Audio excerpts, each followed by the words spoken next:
கருவேப்பிலை செடியை எப்படி தளன்னு வளர்க்கலான்னு சொல்லிட்டு நான் இந்த வீடியோவில் சொல்கிறேங்க. வாங்க, இந்த செடி வாங்கி 2 வருஷம் ஆகுதுங்க. ஹாய் எல்லோரும் எப்படி இருக்கீங்க? நான் நல்லா இருக்கேங்க. நாம் இருக்கிறது ஆஸ்திரேலியாவில் மெல்பர்னில் இருக்கோம். ஸோ நம்ம மெல்பர்னில் இருக்க கிளைமேட்டை பற்றி உங்களுக்கே நல்லா தெரியும்.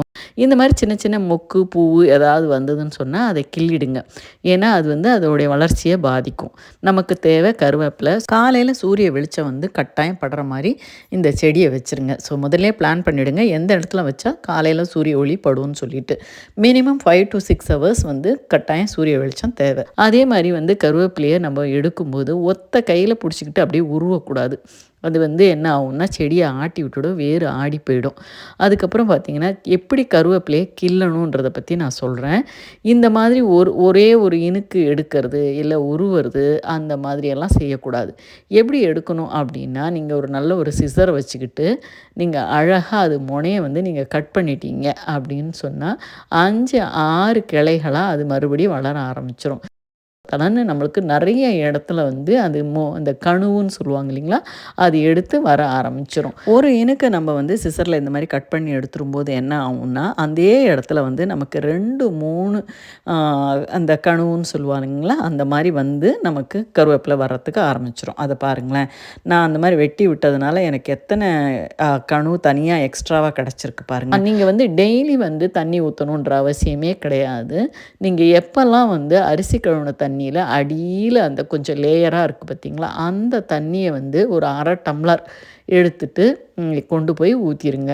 1 விட்டு 1 நாளைக்கு இந்த மாதிரி அரிசி கழுவுன தண்ணியை கொடுத்துருங்கங்க. நம்ம சேனலில் இருக்க வீடியோஸில் ஒன்றுத்தையும் ஒரு இன்ஃபர்மேஷன் இருக்குங்க. ஸோ தாராளமாக சப்ஸ்கிரைப் பண்ணிக்கோங்க. நீங்கள் சப்ஸ்கிரைப் பண்ணுறது உங்களுக்கு யூஸ்ஃபுல்லாக இருக்கும், எனக்கு அது மோட்டிவேஷனாக இருக்கும். இந்த மாதிரி நல்ல பயனுள்ள வீடியோக்காக நம்ம சேனலை கட்டாயம் நீங்கள் சப்ஸ்கிரைப் பண்ணிவிட்டு உங்கள் ஃப்ரெண்ட்ஸ் அண்ட் ஃபேமிலிஸ்க்கு யாருக்காவது யூஸ் ஆகும்னா அவங்களுக்கு ஷேர் பண்ணி கொடுங்க. ஆஸ்திரேலியாவில் கருவேப்பிலையோடைய விலை ரொம்ப ஜாஸ்திங்க. அதுக்கப்புறம் வந்து வாரத்தில் ஒரு நாள் என்ன பண்ணுறீங்க அப்படின்னா, இந்த மாதிரி நாங்கள் தயிர் வாங்கின அந்த யோகட் டப்பா இருக்குது, நீங்கள் வந்து நம்ம வீட்டில் இருக்க தயிர் கூட ஒரு 2 ஸ்பூன் எடுத்துக்கோங்கங்க. அதை நல்லா மோர் மாதிரி நல்லா விளாவிடுங்க. நல்லா வந்து ஒரு 1 லிட்டருக்கு வர மாதிரி வாரத்தில் 1 நாள் இல்லைன்னா வந்து 2 வாரத்துக்கு ஒரு நாள் அந்த மாதிரி நீங்கள் என்ன பண்ணுறீங்க, இந்த மோர் வந்து நல்லா விளாவி தயிர் மாதிரி ஊற்றிடாதீங்கங்க. அப்படி என்ன ஊற்றுனா வந்து அந்த வேருக்குள்ளே போய் அது ரீச் ஆகாது. மெதுவாக ஊற்றுங்க. ஊற்றிட்டு நீங்கள் வந்து பார்த்தீங்க அப்படின்னு சொன்னால் இலை வந்து நல்லா பச்சுன்னு வர ஆரம்பிச்சிடும். வந்து பார்த்தீங்கன்னா ஒரு விஷயம் நான் வந்து சொல்லணும். நான் வந்து நம்ம ஊரில் இருக்கிற அந்த கருவேப்பிலை இருக்குது இல்லைங்களா, அது வந்து பார்த்திங்கன்னா அரைச்சா அரையவே அரையாது, நல்லா வந்து ஃபைபர் மாதிரி இருக்கும். இங்கே பார்த்தீங்கன்னா வந்து இந்த இலை வந்து ரொம்ப நைஸாக இருந்தது. அப்புறம் தான் தெரிஞ்சுது எனக்கு வந்து கருவேப்பிலையில் 2, 3 வெரைட்டி இருக்குதுன்னு சொல்லிட்டு. நீங்கள் மெல்பர்னில் இருக்க மாதிரி இருந்தால் இந்த வின்டர் சீசனில் இந்த செடியில் இருக்கக்கூடிய எல்லா இலைகளும் கொட்டி போயிருங்க, பயப்படாதீங்க. அதுக்கப்புறம் ஸ்ப்ரிங்கு சம்மருன்னு வரும்போது தன்னால் வளர ஆரம்பிச்சிடும். ரொம்ப சின்ன செடியாக வாங்கிட்டு வந்திருந்தீங்க அப்படின்னு சொல்லலாம். நீங்கள் வின்டர் டைமில் வந்து கொஞ்சம் உள்ள லைட்டாக சன்லைட் படுற இடத்துல கூட நீங்கள் உள்ளே எடுத்து வச்சு காப்பாற்றிக்கோங்க. அதுக்கப்புறமா வந்து இந்த மாதிரி ஸ்ப்ரிங் சீசன் வந்தோடனே நீங்கள் வெளியே வச்சிடலாம். மாதத்தில் ஒரு நாள் என்ன பண்ணுறீங்க அப்படின்னா, இந்த மாதிரி நான் முட்டை ஓடெல்லாம் இப்படி நான் சேர்த்து வச்சுக்குவேங்க இந்த செடிங்களுக்கு போடுறதுக்காகவே. ஸோ அதை நீங்கள் ஒரு சின்ன கவரில் போட்டு நல்லா பொடியாக்கிட்டு இல்லை நல்லா வந்து மாவு மாதிரி ஆக்கிட்டு அதுக்கப்புறம் வந்து அதோடைய வேரில் லைட்டாக வந்து ஒரு தோண்டிட்டு அதை போட்டிங்கன்னு சொன்னால் அதுவும் ஒரு நல்ல உரங்க இந்த கருவேப்பிலை செடிக்கு.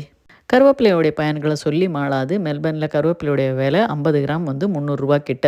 அதுக்கு பதிலாக நம்ம இந்த செடியை வாங்கி ரொம்ப அழகாக வளர்த்துக்கலாம். நீங்கள் மெல்பர்னில் இருக்கீங்கன்னா கருவேப்பிலை செடியை ஃபேஸ்புக் மார்க்கெட் வாட்சில் செக் பண்ணுங்கங்க. அதில் வந்து நிறைய நர்சரிஸில் கிடைக்கும். நீங்கள் அவங்கள்ட்ட சேட் பண்ணிவிட்டு அவங்கள்ட்ட ஃபோன் நம்பர் அட்ரஸ்லாம் வாங்கிட்டு கன்ஃபார்ம் பண்ணிவிட்டு அதுக்கப்புறம் போய் நீங்கள் வாங்கிக்கோங்க. இந்த வீடியோ உங்களுக்கு யூஸ்ஃபுல்லாக இருந்தால் கட்டாயம் லைக் பண்ணுங்கள், கமெண்ட் பண்ணுங்கள், ஷேர் பண்ணுங்கள். யாருக்காவது உபயோகமாக இருந்தால் அவங்களுக்கு இந்த வீடியோவை ஷேர் பண்ணி கொடுங்க. ஸோ நாங்கள் இந்த நர்சரியை வாங்குறதுக்கு முன்னாடி பன்னிங்ஸில் ரொம்ப செக் பண்ணோங்க. அப்போ அவங்க வந்து ஆன்லைனில் பார்த்துக்கிட்டே இருங்க, இருந்தால் புக் பண்ணிவிட்டு கிளிக் அண்ட் கலெக்ட்லாம் வாங்கிக்கோங்கன்னு சொன்னாங்க. ஆனால் அந்த மாதிரி கிடைக்கவே இல்லை.